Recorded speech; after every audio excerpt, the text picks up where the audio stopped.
आधी रात का पहर था। चारों तरफ घना जंगल।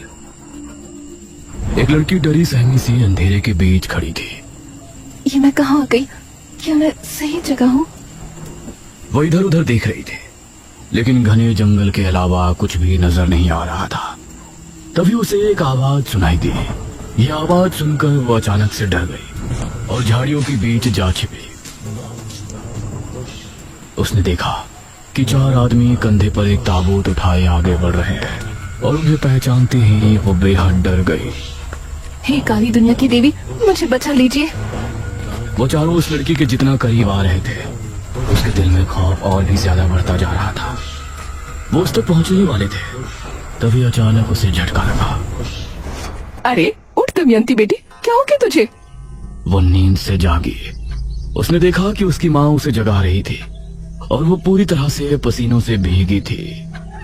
हाँ, हे भगवान, शुक्र है सपना ही था। ये रोजाना सोते समय क्या हो जाता है तुझे? पता नहीं माँ, क्या रोज रोज एक ही सपना आता है, पता नहीं क्यों। दमयंती बिस्तर से उठी और फिर उसने अपने माँ बाप के साथ नाश्ता किया। उसके पिता एक किसान थे और खेती करके ही वो अपने और अपने परिवार का घर चलाते थे। एक शाम उसके पिता खेतों से वापस नहीं लौटे और शाम हो चली थी।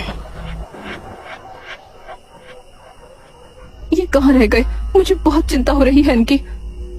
माँ, मैं पिताजी को देखकर आती हूँ। अच्छा ठीक है बेटी, चल मैं भी तेरे साथ चलती हूँ। नहीं माँ, मैं चली जाऊंगी। आपके घुटनों में पहले ही दर्द है, आप यहीं आराम कीजिए। संभल के जाना बेटी। दमयंती अपने पिता को ढूंढने के लिए घर से निकली और खेतों की तरफ चली गई। वो खेतों में पहुंची तो सुनसान रास्ता और घना अंधेरा देखकर उसे डर लगने लगा। हे भगवान, रात में तो ये इलाका कितना डरावना लग रहा है। वो तेज तेज कदमों के साथ आगे बढ़ रही थी। तभी दमयंती, उसे एक आवाज सुनाई दी। कौन कौन है? दमयंती, मेरे पास चली आओ, तुम अभी इस दुनिया के योग्य नहीं हो। ये आवाज सुनकर दमयंती बेहद डर गई। हे भगवान, मुझे ये आवाज बार बार क्यों सुनाई देती है? तभी उसे कुछ ही दूरी पर एक बड़े से पेड़ के नीचे एक आकृति दिखाई दी। कौन है? चली आओ दमयंती, तुम इस दुनिया के योग्य नहीं हो। ये देखकर उसके माथे पर पसीने आ गए और वो डरकर वापस से घर की तरफ भागी। लेकिन उसके कानों में बार बार वही आवाज आ रही थी। चली आओ दमयंती, तुम इस दुनिया के योग्य नहीं हो। दमयंती, मेरे पास चली आओ, तुम अभी इस दुनिया के योग्य नहीं हो। और लंबी लंबी सांसें लेने लगी।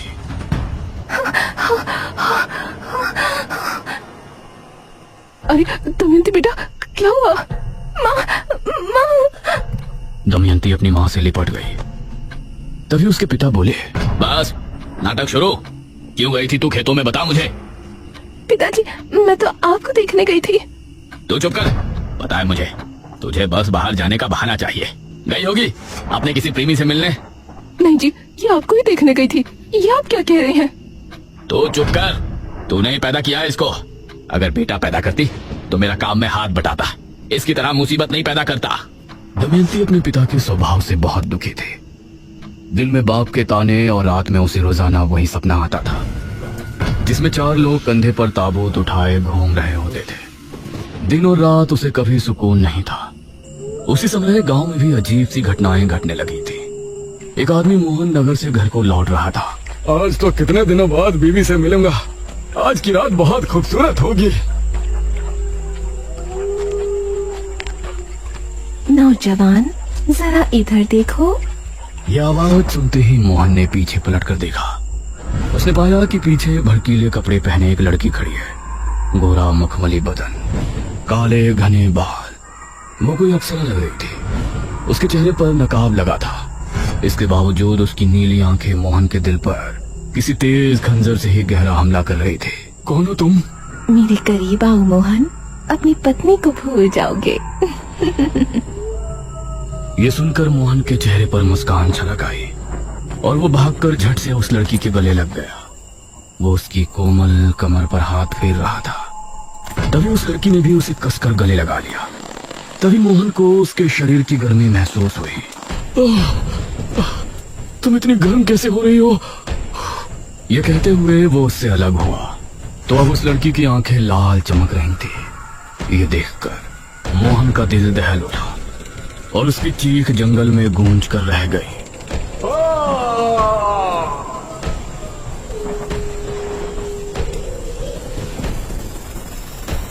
कुछ देर बाद मोहन की लाश एक पेड़ की डाल पर लटकी थी। उसका शरीर पूरी तरह से पीला पड़ा था।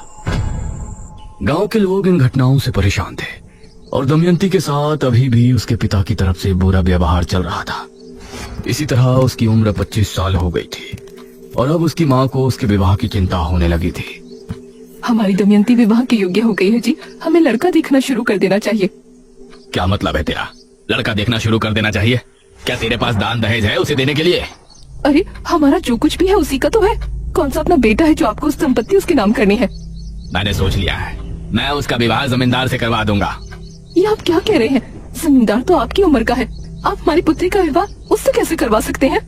ये सब दमयंती अपने कमरे से सुन रही थी और मन ही मन वो अपने आप को कोस रही थी। मैंने उससे बात कर ली है, वो विवाह भी करेगा और हमें 50,000 स्वर्ण मुद्राएं भी देगा।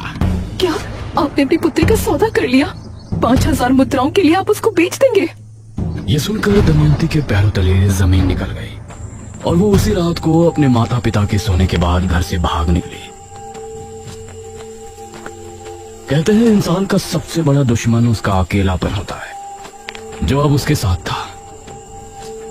जिन अंधेरों से उसे डर लगता था अब वो उसका सामना कर रही थी। वह जंगल में एक पुराने से झोपड़े में रहने लगी, लेकिन अभी भी वो आवाजें उसका पीछा नहीं छोड़ रही थी। तुमको अभी तक कुछ समझ नहीं आया। आखिर कब तक तुम इस तरह जियोगी? तुम इस दुनिया के योग्य नहीं हो दमयंती। आ जाओ, मेरे पास चली आओ। उसे महसूस हुआ कि कोई उसकी झोपड़ी के बाहर भटक रहा है, तो उसका डर और ज्यादा बढ़ गया। वो कोने में सिमट कर बैठ गई और कांपने लगी, लेकिन वो आवाज और कदमों की आहट उसे बार बार सुनाई दे रही थी। इसी तरह उसकी रात निकल गई। मैं यहाँ नहीं रह सकती। मुझे इंसानों के बीच ही रहना होगा, वहीं मैं सुरक्षित हूँ। इसी सोच के साथ दमयंती उस समय विजयनगर के राजा भीम सिंह के यहाँ हाजिर हुई। उसे देखकर महाराज के मन में अजीब भावनाएं उत्पन्न होने लगी। सुंदरी, कौन हो तुम? दमयंती ने महाराज को अपनी पूरी जीवन गाथा सुनाई, जिसे सुनकर महाराज को बहुत आश्चर्य हुआ। दमयंती, हमें बहुत अफसोस है कि आपके साथ इतना कुछ हुआ, सिर्फ इस वजह से कि आप कन्या है। इतना कुछ होने के बाद भी आपने कोई गलत कदम नहीं उठाया। हम आपकी सराहना करते हैं और आपको अपने महल में रहने का प्रस्ताव रखते हैं। ये सुनकर दमयंती बहुत खुश हुई। महाराज की जय हो, महाराज भीम सिंह की जय हो। दमयंती को महाराज ने कक्ष दे दिया और वो उसमें आकर बहुत खुशी थी। कितने न्यायप्रिय राजा है भीम सिंह। जहाँ हमारे पिता ने हमें उनके घर में बोझ समझा, वहीं महाराज ने मुझे अपने इतने बड़े महल में जगह दे दी। ये तुम्हारी गलत सोच है दमयंती। तुम इस दुनिया के योग्य नहीं हो। मेरे पास चली आओ। यह आवाज सुनकर दमयंती ने अपने कानों पर हाथ रख लिया। नहीं। तभी उसके दरवाजे पर दस्तक हुई। दमयंती जी। उसने उठकर दरवाजा खोला तो एक सिपाही सामने खड़ा था। दमयंती, तुमको महाराज ने बुलाया है। क्या महाराज ने हमें बुलाया है इतनी रात में? जी, जल्दी चलिए वरना वो क्रोधित हो जाएंगे। ये सुनकर दमयंती उस सिपाही के साथ कक्ष से निकली और महाराज के कक्ष में पहुंची, जहाँ महाराज मदिरा पान कर रहे थे। आओ दमयंती, आओ, बैठो। ये सुन दमयंती उनके सामने जाकर बैठ गई। दमयंती, हमने तुमसे ज्यादा खूबसूरत कन्या अपने पूरे जीवन काल में नहीं देखी। महाराज, हमने भी आपके जैसा कोमल हृदय पुरुष अपने जीवन काल में नहीं देखा। हम सोच रहे थे आपको अपनी रानी बनाए, लेकिन ये क्या महाराज, ये आप क्या सोच रही हैं? अगर आपकी जाति ऊंच होती तो हम आपको रानी बना लेते। महाराज, मैं आपकी दासी बनके ही खुश हूँ। मुझे रानी बनने का कोई लोभ नहीं। अवश्य, आप हमारी मुख्य दासी हैं। ये कहकर महाराज ने उसका हाथ पकड़कर उसे अपने करीब खींच लिया। महाराज, ये आप क्या कर रहे हैं? महाराज ने दमयंती को कसकर गले लगा लिया। तुम हमारी दासी हो, एक दासी का कर्तव्य पूर्ण कीजिए। ये सुनकर दमयंती हैरान रह गई। उसकी चीखें कक्ष के बाहर तक जा रही थी। नहीं, छोड़िए मुझे, छोड़िए, नहीं। और उसके बाहर खड़ा पहरेदार भी उनको सुनकर मुस्कुरा रहा था।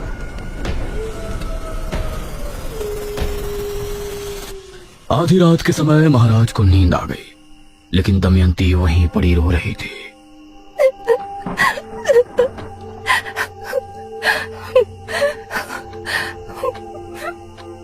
उसने एक बार महाराज की तरफ गुस्से से देखा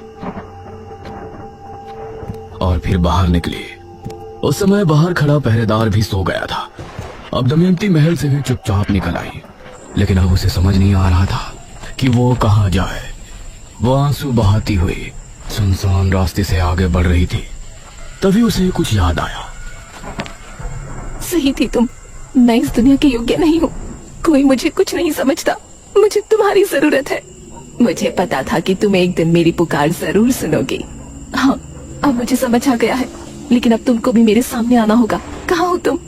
जहाँ तुम हो उस दक्षिण दिशा में कुछ कदम की दूरी पर, शमशान भूमि से 2 कोस दूर मैं तुम्हारा इंतजार कर रही हूँ। दमयंती दक्षिण दिशा में रवाना हुई और कुछ कदम चलने के बाद वो शमशान भूमि पहुंची। उसके बाद 2 कोस चलने के बाद वो एक जगह पहुंची जहां उसने देखा एक स्त्री कुंड के सामने बैठी है। आओ दमयंती।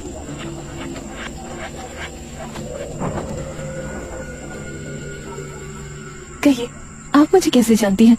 आपकी आवाज मुझ तक कैसे पहुंचती थी? वो सब मेरी शक्तियों का असर था। मैं एक सिद्ध तांत्रिका हूँ। मुझे तुम्हारी जरूरत है और तुमको मेरी।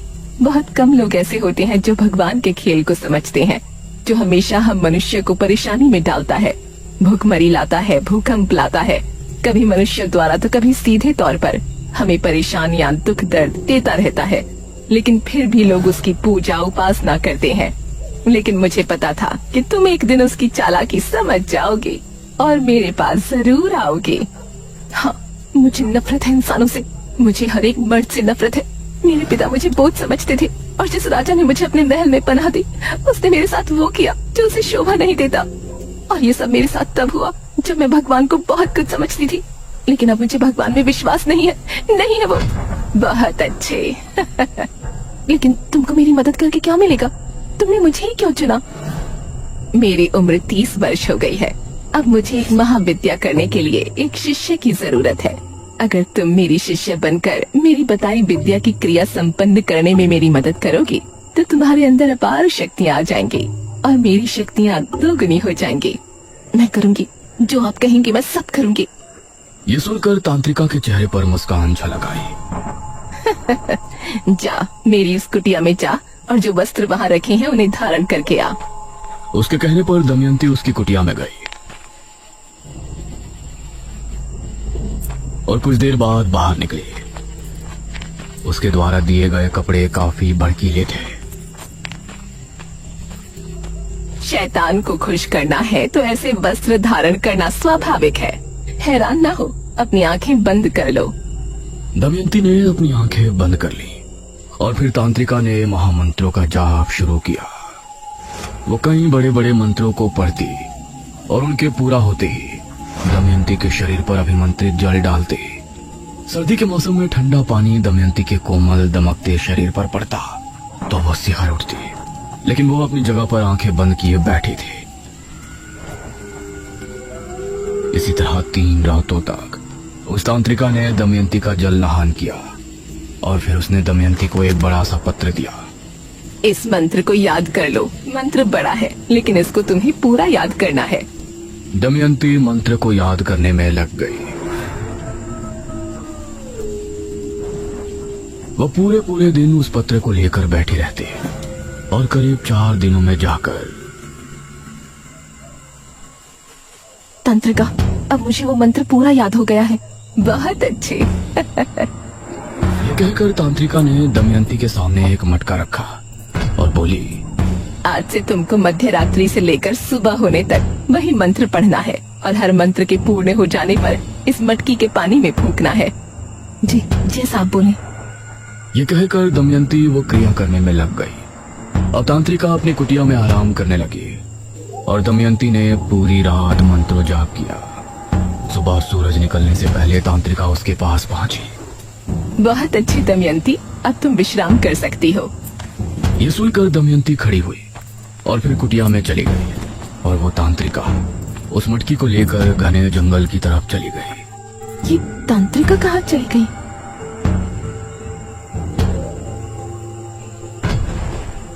अब दमयंती इसी तरह से रोजाना मंत्रों को जाप करके मटके में फूंकती और फिर तांत्रिका उसे उठाकर जंगल की तरफ चली जाती।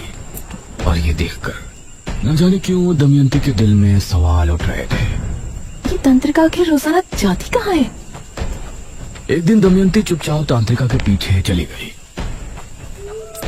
तांत्रिका बहुत ही घने जंगल में जा रही थी, जहाँ जाते समय दमयंती को भी डर लग रहा था। उसने देखा कि तांत्रिका एक बड़ी सी मूर्ति के सामने जाकर रुकी और उसने अपना नकाब हटाया तो पता चला उसका आधा चेहरा झलसा हुआ था। ये देखकर दमयंती चौंक पड़ी। शैतानों की देवी, क्रिया पूरी होने वाली है, अपना आशीर्वाद दीजिए। उसका इतना कहते ही उस मूर्ति से एक दिव्य रोशनी निकली और फिर वो उस मटके के अंदर चली गई। धन्य हो शैतानों की देवी। ये कहकर वो झाड़ियों में चली गई। ये कहाँ गई? तभी झाड़ियों में हलचल हुई। तांत्रिका वहां से एक लड़के को निकाल कर लाई। पैर रस्सी से बंधे थे। तभी तांत्रिका की आंख लाल होकर चमकने लगी और उसने उस लड़के पर हमला बोल दिया। तांत्रिका ने उस लड़के के साथ वो किया जो दमयंती के लिए देखना बहुत ही भयानक था और कुछ ही देर में वो लड़का मृत हो गया। उसका शरीर नीला पड़ गया। ये तो एक डायनी है, तांत्रिका नहीं। क्रिया पूर्ण होते ही मैं इस मटकी का भी मंत्रित जल पी लूंगी और तभी मैं कर्ण पिशाचिनी की शक्तियां भी हासिल कर लूंगी। उसके बाद अपने इस झुलसे शरीर को छोड़कर मेरी आत्मा दमयंती के शरीर में वास कर लेगी। तब मैं बनूंगी इस संसार की सबसे खूबसूरत डायनी, जिसके पास कर्ण पिशाचिनी की शक्तियां भी होंगी।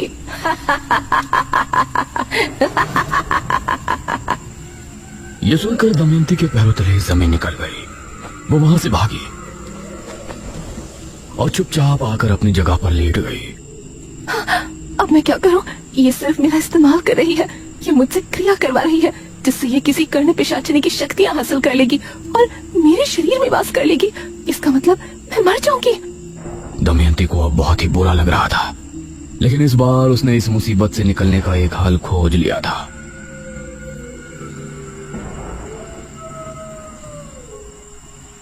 वो अगली रात भी क्रिया करने के लिए पहुंची।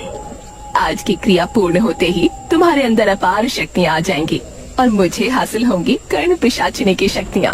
आज की रात भी उतनी ही लगन से क्रिया करना दमयंती। ये कर्ण पिशाचिनी कौन होती है? कर्ण पिशाचिनी में वो शक्ति होती है कि वो सामने मौजूद इंसान के मन की बात सुन सकती है और किसी इंसान को देखकर उसका भूतकाल भी जान सकती है। ये सुनकर दमयंती ने कुछ सोचा और फिर क्रिया करने बैठ गई, जो कि आखिरी रात थी। आज रात तांत्रिका को भी नींद नहीं आ रही थी। वो दमयंती के पास बैठकर उसे निहार रही थी। दमयंती को मंत्र पढ़ते हुए सुबह होने ही वाली थी।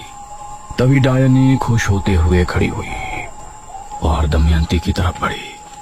वो उस मटकी को उठाने ही वाली थी कि तभी दमयंती ने अपने कमरबंद में छिपा खंजर निकाला और तभी डायनी जमीन पर गिरकर तड़पने लगी।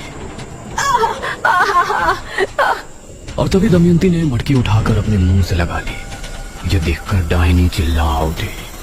नहीं! दमयंती ने पूरा पानी पी लिया और मटके को जमीन पर मारकर फोड़ दिया। डायनी एक तेज चीख के साथ राख बनकर खत्म हो गई। दमयंती अभी उसे देख ही रही थी कि तभी तेज हवा चली और तूफान आ गया। दमयंती अपने आप हवा में उड़ गई। और वो उसी मूर्ति के सामने जाकर गिरी। दमयंती, तुमने डायनी को उसकी क्रिया के समय मार डाला, इसीलिए अब डायनी की सारी शक्तियाँ तुम्हारे शरीर में आ चुकी हैं। इसके साथ ही तुमने जो क्रिया की थी उसके जरिए कर्ण पिशाचिनी की शक्तियाँ भी तुमको हासिल हो गई हैं। अब तुम हो मेरी सबसे प्रिय शिष्य, सबसे ज्यादा शक्तिशाली और सुंदर डायनी दमयंती।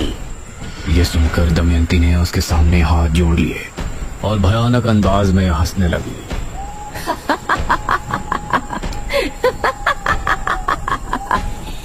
दमयंती के साथ आगे क्या होगा और उसका निशिर मोनू के साथ क्या संबंध है, ये जानने के लिए बने रहिए ताबूत के अगले भाग में भी।